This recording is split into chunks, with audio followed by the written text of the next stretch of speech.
Le discours de victoire de Donald Trump lors de la soirée électorale. Nous allons tout réparer dans notre pays et nous sommes entrés dans l'histoire pour une raison ce soir. Et cette raison sera justement celle-là.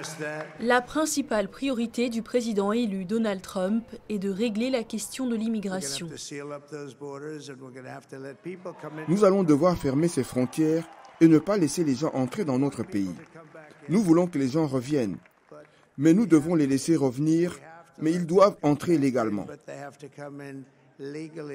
Trump a conquis les foules lors de sa campagne électorale en promettant des expulsions massives visant des millions d'immigrés sans papier chaque année. Selon les experts, cela coûterait des milliards de dollars et nécessiterait une organisation et des délégations énormes dont aucun détail n'a encore été fourni.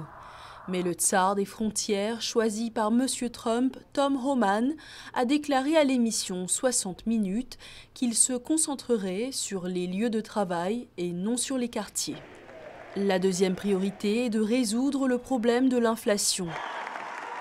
Après le plus grand retour politique de l'histoire américaine, nous allons mener le plus grand retour économique de l'histoire américaine sous la direction de Donald Trump. Trump promet une politique de l'Amérique d'abord, avec des droits de douane sur les produits étrangers et aucune taxe sur les prestations de sécurité sociale ou les pourboires. Troisième priorité, réparer le gouvernement. L'Amérique nous a confié un mandat puissant et sans précédent. Dans le cadre de ce mandat, il a nommé Elon Musk, propriétaire de Tesla et de SpaceX, et Vivek Ramaswamy, ancien rival à la présidentielle, à la tête du prochain département de l'efficacité gouvernementale, chargé d'examiner la bureaucratie et les dépenses.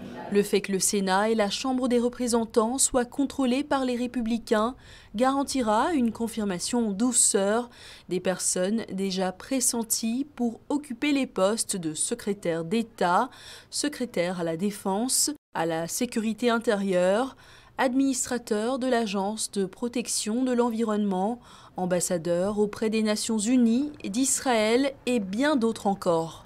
Ce ne sont là que quelques-uns des 4000 postes gouvernementaux à pourvoir dans la nouvelle administration Trump. Dans moins de 70 jours, le président élu prendra ses fonctions et nous aurons une meilleure idée de son second gouvernement. Mais une chose est sûre, cette présidence sera radicalement différente des années Biden.